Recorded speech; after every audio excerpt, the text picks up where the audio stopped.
In 2017, Europe claimed success in slowing the arrival of migrants. On the so-called Central Mediterranean route from North Africa, arrivals were down by a third.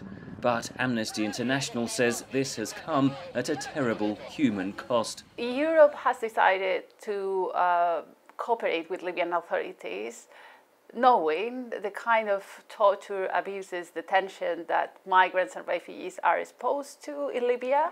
In November, video emerged apparently showing migrants being sold at a slave market in Libya, prompting international outrage. Let me repeat my call to impose UN sanctions on human smugglers and traffickers.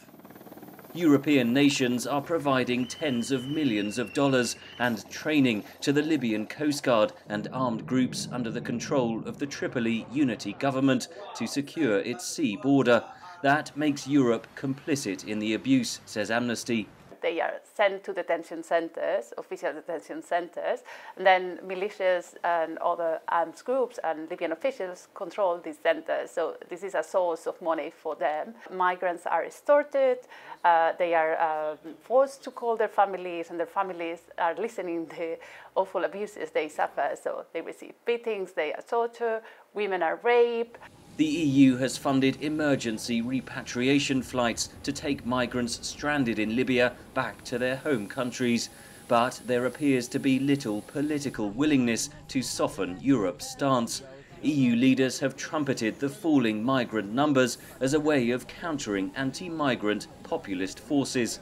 The repercussions of the recent influx in 2016 and 2015 are still felt in most European countries.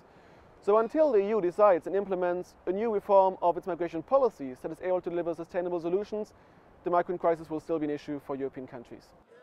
At the height of that influx in 2015, Germany took in over 1 million migrants. The backlash boosted support for the far right and cost Chancellor Angela Merkel votes during the September election. But supporters say her ultimate victory is proof that Germany and Europe can successfully integrate the migrants.